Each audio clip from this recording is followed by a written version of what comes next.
First question வந்துட்டு ஒரு time and distance டாபிக்ல இருந்து கேட்டிருக்காங்க. என்ன கொடுத்துருக்காங்க பாருங்க. Distance between Delhi junction and Patna junction வந்து 1200 கிலோமீட்டர் சொல்லிட்டாங்க. ட்ரெயின் பி வந்துட்டு பாட்னால இருந்து ஸ்டார்ட் ஆகி எக்ஸ் கேம்பிஎஸ் ஸ்பீட்ல டிராவல் பண்ணி போறாங்க Delhi towards Delhi. Another train Q வந்துட்டு எக்ஸ் பிளஸ் 30 kmph டிராவல் பண்றாங்க. ட்ரெயின் பி கிளம்பி 7 hours அப்புறமா கியூ கிளம்புது. ஸோ அவங்க போய் கண்டிப்பா வந்துட்டு பாட்னா டெல்லி ரீச் ஆகிறதுக்கு முன்னாடியே கியூ வந்து பி வந்து கிராஸ் பண்ணிடுவாங்க. ஏன்னா கியூவோட ஸ்பீட் அதிகமா இருக்கு, எக்ஸ் பிளஸ் 30 இருக்கா. ஸோ அப்படி கிராஸ் பண்ற டைம் வந்து என்ன சொல்றாங்கன்னா 5 hours கியூ வந்து 5 hours கிராஸ் பண்ணுது. கியூ ஸ்டார்ட் ஆனதுக்கு அப்புறம் 5 hours பி வந்து கிராஸ் பண்ணுது. ஆனா பி வந்து கியூக்கு 7 hours பிஃபோரே டிராவல் பண்ணிருப்பாரு. அப்போ ஒரு டயக்ராம் மாதிரி வரைஞ்சீங்கன்னா, இது வந்து பாட்னான்னு வச்சுங்க, இது வந்து டெல்லி. ஸோ இது பாட்னா, இது டெல்லின்னு வச்சுங்க. ஸோ பி வந்து கிளம்பி ஸோ பர்டிகுலரா ஒரு இடத்துல போய் நிக்கிறாரு. ஆஃப்டர் 5 hours அப்புறம் கியூ கிளம்புறாரு. ஸோ அவரும் அந்த பிளேஸ் போய் ரீச் பண்றாரு. ஸோ கியூ எடுத்துக்கிற டைம் வந்து 5 hours. பி எடுத்துக்கிற டைம் வந்து என்ன வரும், கியூக்கு முன்னாடியே 7 hours முன்னாடியே அவர் ஸ்டார்ட் ஆகி போயிட்டாரு. ஸோ 5 பிளஸ் ஒரு 7. ஸோ டோட்டலா பி வந்து 12 hours எடுத்துருப்பாரா. அப்போ வந்துட்டு பி 12 hours போற டிஸ்டன்ஸ கியூ வந்து 5 hours போறாரு. ஸோ டிஸ்டன்ஸ் வந்து சேம் தான். ஆனா இவங்க ரெண்டு பேரும் எடுத்துக்கிற டைம் பாருங்க, பி 12 hours, கியூ வந்து 5 hours. So B Q time ratio எடுத்தீங்கன்னா 12:5 வரும். இது வந்து டைம் ரேஷியோ. டிஸ்டன்ஸ் சேம்ன்றனால ஸ்பீட் வந்து அப்படியே இன்வெர்ஸ் ப்ரொபோர்ஷனல் டு டைம் வரும். ஸோ 5:12 வந்து ஸ்பீட் ரேஷியோ. ஸோ டிஃபரன்ஸ் வந்து 7 units வருதா. அங்க ரியல் வேல்யூல நமக்கு என்ன சொல்லிருக்காங்க, Q வந்துட்டு x plus 30, P வந்து x ன்னு சொல்லிருக்காங்க. சோ அதுல வர டிஃபரன்ஸ் வந்து 30 kmph. சோ 7 units வந்து 30 kmph. நம்மள கேக்குறது P யோட ஸ்பீட் கேக்குறாங்க. P யோட ஸ்பீட் வந்து 5 units. சோ 7 units வந்து 30 னா 1 unit வந்து 30/7 வரும். சோ 5 units வந்து 150/7 kmph வரும். சோ இதான் அந்த क्वेश्चन ஆன்சர். இது ஒரு டைப் அப்ரோச். இது வந்து ரேஷியோ மெத்தட். இன்னொரு மெத்தட் என்ன பண்ணலாம் அப்படின்னா, சோ இவங்க ரெண்டு பேரும் மீட் பண்றது இந்த பிளேஸ் வச்சுங்களேன். டிஸ்டன்ஸ் வந்து சேமா ரெண்டு பேருக்கும். சோ ரெண்டு பேரோட டிஸ்டன்ஸ் தனித்தனியா எழுதி ஈக்குவேட் பண்ணுங்க. சோ P வந்து 12 hours எடுத்துக்கிறாரு. அவருடைய ஸ்பீட் வந்து x. சோ அவர் டிராவல் பண்ண டிஸ்டன்ஸ் வந்து 12x. இது வந்து எதுக்கு ஈக்குவலா இருக்கும், Qவும் அதே டிஸ்டன்ஸ் தான் டிராவல் பண்ணியிருக்காரு. அவர் எடுத்துக்கிற டைம் வந்து 5 hours. அவருடைய ஸ்பீட் வந்து x plus 30. So 5 into x plus 30. So the 5x இந்த சைடு போனீங்கன்னா 7x equal to 5 into 30 வந்து 115 இருக்கும். So டைரக்டாவே நமக்கு x வந்து 150/7 kmph வந்துரும். So இது ஒரு டைப்பான அப்ரோச். So எது ஈஸியா இருக்கோ அதை ஃபாலோ பண்ணிக்கங்க. So இப்போ இந்த சேம் சம்லயே இன்னொரு ஃபார்முலா என்னன்னா, டிஸ்டன்ஸ் சேமா இருக்குதா. டிஸ்டன்ஸ் சேமா இருந்தா நான் ஒரு formula சொல்லிருப்பேன்ல, speed 1 into speed 2 into difference in time divided by difference in speed equal to total distance. So இங்க டோட்டல் டிஸ்டன்ஸ்ன்றது நமக்கு தெரியாது. ஏன்னா இது பாட்னா டு டெல்லி தான் 1200 தெரியும். பட் இதுதான் வந்து இவங்க டிராவல் பண்ண அந்த டோட்டல் டிஸ்டன்ஸ். இதோட வேல்யூ நமக்கு தெரியாது. பட் இப்ப P வச்சு எழுதுனீங்கன்னா, சோ P யோட டைம் வந்து 12, இந்த பிளேஸை ரீச் பண்ற எடுத்துக்கிற டைம் வந்து 12, அவரோட ஸ்பீட் x. சோ இந்த டிஸ்டன்ஸ் வந்து 12x ன்னு எடுத்துக்கலாமா. சோ இப்ப அந்த ஃபார்முலால அப்ளை பண்ணீங்கன்னா, ஸ்பீட் 1 வந்து x, ஸ்பீட் 2 வந்து இந்த ஸ்பீடு Q ஓட speed x plus 30 into difference in time வந்து என்னது 7 hours before கிளம்புறாரா. சோ டைம் டிஃபரன்ஸ் வந்து 7 வரும். divided by difference in speed வந்து 30 equal to total distance வந்து நமக்கு என்னது P வச்சு எடுத்தோம்னா 12x வருமா. So 12x. இப்போ எதை கேன்சல் பண்ணா, இந்த x கேன்சல் ஆயிரும். சோ 30 மேல போச்சுன்னா 360/7 வருமா. So x plus 30 equal to 360/7 வரும். சோ x வேணும் அப்படின்னா 30 அந்த சைடு கொண்டு போயிருங்க. சோ -30. இதை சிம்பிளிஃபை பண்ணா 150/7 kmph வரும். சோ மூணு டைப்பான அப்ரோச் இருக்கு. நமக்கு எது ஈஸியா இருக்கோ அதை ஃபாலோ பண்ணிக்கலாம். பட் தெரிஞ்சு வச்சுக்கோங்க. சோ அடுத்த சமம் பாத்தீங்கன்னா ஒரு டைம் அண்ட் டிஸ்டன்ஸ் டாபிக் தான். என்ன சொல்றாங்கன்னா, train A starts from Pune at 10 AM and reaches Bangalore at 8 PM. So 10 AM கிளம்பி 8 PM க்கு ரீச் ஆகுனா எடுத்துக்கிற டோட்டல் டைம் வந்து 10 hours வரும். அதே மாதிரியே ட்ரெயின் பி வந்து பெங்களூர்ல இருந்து கிளம்பி சோ ஆப்போசிட் டைரக்ஷன்ல டிராவல் பண்ணி வர்றாங்க. பெங்களூர்ல இருந்து 10 AM கிளம்பி புனேக்கு வந்து 10 PM. சோ அவர் எடுத்துக்கிற டோட்டல் டைம் வந்து என்ன வரும்? 10 AM to 10 PM 12 hours வருதா? சோ ட்ரெயின் ஏ வந்துட்டு ரெண்டு பேருமே சேம் டிஸ்டன்ஸ் தான் டிராவல் பண்றாங்க. ஒருத்தர் மும்பை டு பெங்களூர், இன்னொரு Bangalore to Mumbai. So distance same தான். சோ டைம் ரேஷியோ எடுத்தோம்னா என்ன வரும்? A is to B க்கு வந்து A வந்து 10 AM கிளம்பி 8 PM ரீச் ஆகிறாரா? சோ அவர் எடுத்துக்கிற டைம் வந்துட்டு 10 hours. சோ A வந்து 10 hours, B வந்து 12 hours எடுத்துக்கிறாரு. இது வந்து டைம் ரேஷியோ. சோ டிஸ்டன்ஸ் சேம்ன்றதுனால அப்படியே ஸ்பீட் ரேஷியோ வந்து இன்வெர்ஸ் ஆகி வரும். சோ 6 into 5 வரும் ஸ்பீட் ரேஷியோ. இப்போ நமக்கு டிஸ்டன்ஸ் நமக்கு தெரியாது. மும்பை டு பெங்களூர் வந்து டிஸ்டன்ஸ் கொடுக்கல. அப்ப நம்ம என்ன பண்ணணும்? இந்த ஸ்பீட் இன்டு டைம் ரேஷியோ இருக்குல்ல, அதையே நம்ம டிஸ்டன்ஸா மல்டிப்ளை பண்ணி எடுத்துக்கலாம். சோ டிஸ்டன்ஸ் வந்து ஸ்பீட் இன்டு டைம். 6 into 10 பண்ணீங்கன்னா என்ன வரும்? 60 கிலோமீட்டர் வரும். சோ இது வந்துட்டு ஒரு அப்ராக்ஸ் வேல்யூ தான், பட் கண்டிப்பா அந்த டிஸ்டன்ஸ் வந்து ஒரு 60 மல்டிபிள்ஸா தான் இருக்கும் இந்த கேஸ்ல. அதே மாதிரி இங்கிட்டு பண்ணீங்கனாலும் 5 into 12 60 தான் வரப்போகுது. சோ டிஸ்டன்ஸ் வந்து 60 கிலோமீட்டர். இப்போ வந்து ரெண்டு பேரும் ஆப்போசிட் டைரக்ஷன்ல ரீச் டிராவல் பண்றாங்களா, அப்போ வந்துட்டு ரிலேட்டிவ் ஸ்பீட் வந்து என்ன வரும்? ரெண்டையும் ஆட் பண்ணணும். சோ 6 plus 5 வந்து ரிலேட்டிவ் ஸ்பீட் வந்து 6 plus 5 11 வரும். சோ மீட்டிங் டைம் வந்துட்டு இந்த total distance divide by relative speed 60 by 11. இது பண்ணீங்கன்னா என்ன வரும்? 5 times போகுமா? Remaining 5 by 11. So 5 hours and 5 by 11 வந்து மினிட்ஸா கன்வெர்ட் பண்ணோம்னா into 60 பண்ணுவோம். சோ into 60 பண்ணா 300 by 11 வருமா? சோ 300 by 11 எத்தனை டைம்ஸ் போகும்?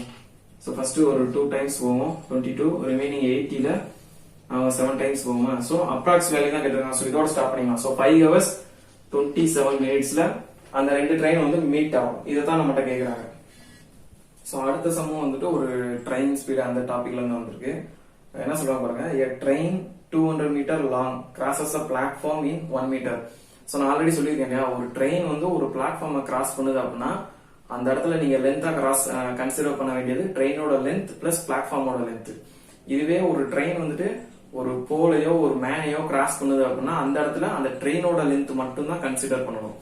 சோ இந்த கேஸ்ல வந்துட்டு 1 minute ஒரு 200 meter லாங் இருக்க ஒரு ட்ரெயின் வந்து ஒரு பிளாட்ஃபார்மை கிராஸ் பண்ணுது. பிளாட்ஃபார்மோட லென்த் சொல்லல. சோ 1 minute வந்து செகண்ட்ஸ்ல கன்வெர்ட் பண்ணிக்கோங்க. சோ 60 செகண்ட்ஸ்ல ட்ரெயினோட லென்த் 200 பிளஸ் பிளாட்ஃபார்ம் இதை வந்து கிராஸ் பண்ணுது. சேம் ட்ரெயின் ஸ்டேஷனரியா நின்றுட்டு இருக்க இன்னொரு ட்ரெயினை வந்துட்டு அந்த ட்ரெயினோட லென்த் 300 மீட்டர் 30 செகண்ட்ல கிராஸ் பண்ணுது. சோ சேம் ட்ரெயின் வந்து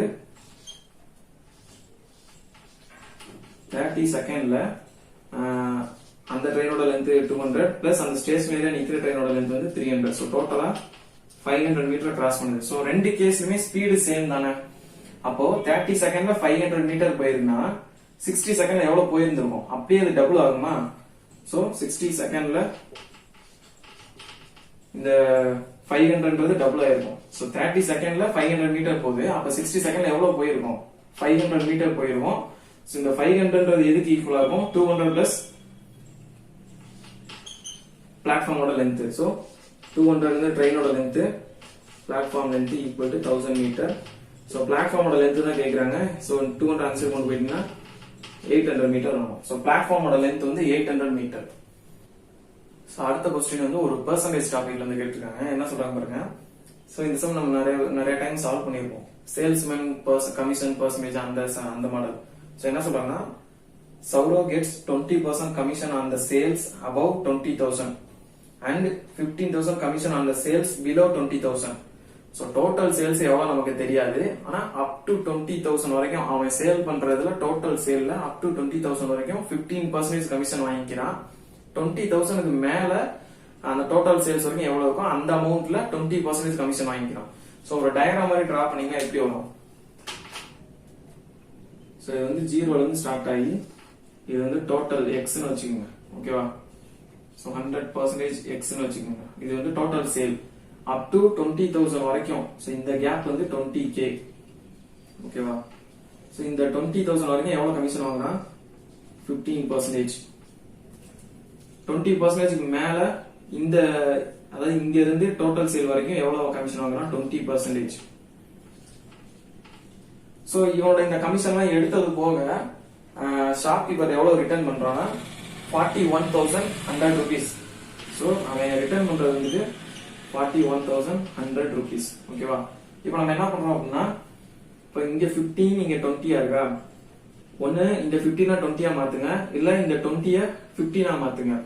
சோ இந்த அமௌண்ட் வந்து நமக்கு தெரியாது. சோ இத வந்து 15 மாத்துறத விட இந்த லிமிட் நமக்கு தெரியும், 20Kன்ற லிமிட் நமக்கு தெரியும். சோ இத 20 மாத்திக்கலாம். சோ இத 20 மாத்தனா என்ன செய்யணும், ஒரு பிளஸ் 5% ஆட் பண்ணணும். சோ பிளஸ் 5% ஆட் பண்ணணும். சோ 5% ஆஃப் 20,000 என்ன வரும், 1000 வருமா? அதாவது 20,000ல 5% வந்து 1000 வரும்.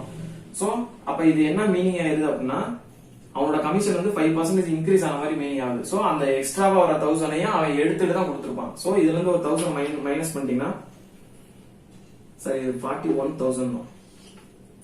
சோ இதுல இருந்து 1000 மைனஸ் பண்ணிட்டீங்கன்னா என்ன வரும், 40,000 வருமா?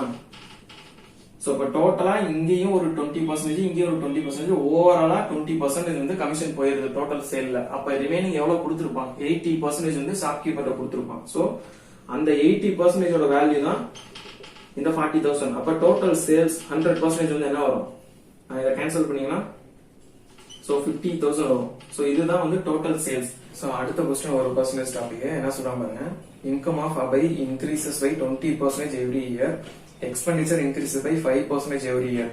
சோ பிரசன்ட் இன்கம் வந்து 25,000 கொடுத்திருக்காங்க, பிரசன்ட் சேவிங்ஸ் வந்து 5,000 கொடுத்திருக்காங்க. ஆஃப்டர் 2 இயர்ஸ்க்கு அப்புறம் அவருடைய சேவிங்ஸ் என்ன வரும்னு கேக்குறாங்க. சோ ஃபர்ஸ்ட் இன்கம் 25,000 சொல்லிருக்காங்கல்ல, சோ அந்த 25,000 வந்து ஆஃப்டர் 2 இயர்ஸ்க்கு அப்புறம் என்னவா இருக்கும் அப்படிங்கறத நம்ம ஃபைண்ட் அவுட் பண்ணிரோம். சோ எவ்ரி இயர் 20% இன்க்ரீஸ் ஆகும் சொல்றாங்க.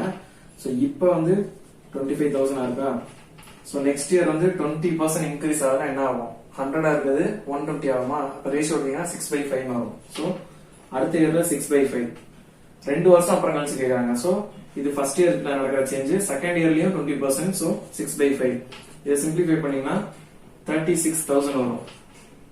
அதுவே சேவிங்ஸ் வந்து 5,000 சொல்றாங்களா, அப்ப எக்ஸ்பெண்டிச்சர் வந்து என்னவா இருக்கும், 25ல 5 போச்சுன்னா 20,000. சோ எக்ஸ்பெண்டிச்சர்ல என்ன சேஞ்ச் நடக்குதுன்னு பாருங்க. 2 வருஷத்துல எக்ஸ்பெண்டிச்சர் வந்து எவ்ரி இயர் 5% இன்க்ரீஸ் ஆகுது. அப்போ 100 இருந்தா 105 ஆகுமா? ரேஷியோ எடுத்தீங்கன்னா 21/20 வரும்.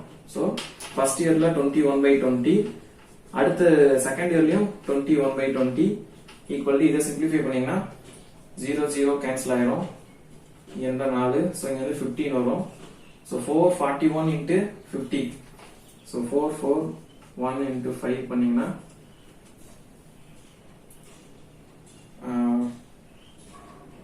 2,200, 2205. சோ ஒரு 0 வரும், இங்க ஒரு 0 இருக்குல்ல. சோ 22,500 வரும். சோ சேவிங்ஸ் கேக்குறாங்க 2 வருஷத்துக்கு அப்புறமா. சோ 36,000 இன்கம்ல இருந்து எக்ஸ்பெண்டிச்சரை மைனஸ் பண்ணீங்கன்னா என்ன ஆகும், சோ இங்க ஒரு 950, 13. சோ 13,950. சோ இதுதான் வந்து 2 வருஷத்துக்கு அப்புறம் இருக்க சேவிங்ஸ். அடுத்த क्वेश्चन வந்து ஒரு compound interest topic. Rupees P principal வந்துட்டு 20% per annumல காம்பவுண்டட் ஆனுவலி கொடுக்குறாங்க. தேர்ட் இயர்ல கிடைக்கிற இன்ட்ரெஸ்ட் மட்டும் 2,700 கொடுத்துருக்காங்க. அப்போ பிரின்சிபல் என்ன நம்மகிட்ட கேக்குறாங்க. சோ 20% நமக்கு தெரியும், 1 இயருக்கு 20%, 2 இயருக்கு என்னவா இருக்கும், சக்சஸிவ்ல போட்டீங்கன்னா 20 plus 20 plus 20 into 20/100. சோ 44% வருமா? இது வந்து 2 இயர்ஸ்க்கு. சோ டோட்டலா 3 இயர்ஸ்க்குனா இந்த 44ல இருந்து அகைன் சக்சஸிவ்ல போட்டீங்கன்னா 44 plus 20 plus 44 into 20 divided by 100. இதை சிம்பிளிஃபை பண்ணீங்கன்னா என்ன வரும், 64 plus இங்க வந்து 5 times 8.8, 72.8 வரும். சோ இது வந்து டோட்டல் 2 இயர்ஸ்க்கு, இது டோட்டல் 3 இயர்ஸ்க்கு. அப்ப தேர்ட் இயர் மட்டும் வேணும் அப்படின்னா 72.8ல 44 மைனஸ் பண்ணிட்டீங்கன்னா என்ன வரும், 28.8 வருமா? 28.8% வரும். சோ இந்த 28.8% வேல்யூ தான் நமக்கு வந்துட்டு 2,700 சொல்லிருக்காங்க. சோ 8.8% வந்து 2,700 வருது. அப்போ 100% எவ்வளவு ஃபைண்ட் அவுட் பண்ணோம்.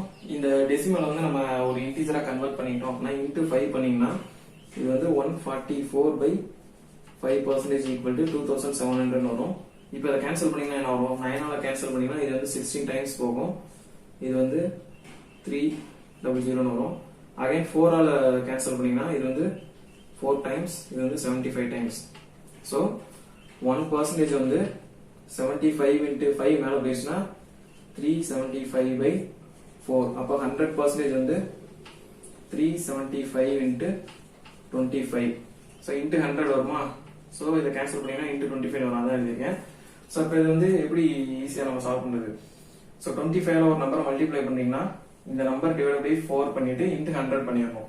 ஸோ 375/4 பண்ணீங்கன்னா ஸோ 9 டைம்ஸ் 36, 15 வந்து 3 டைம்ஸ். ஸோ ரிமைனிங் 0.75 வரும். இன்ட்டு 100 பண்ணீங்கன்னா 9375 வரும். ஸோ பிரின்சிபல் வந்து 9375 rupees.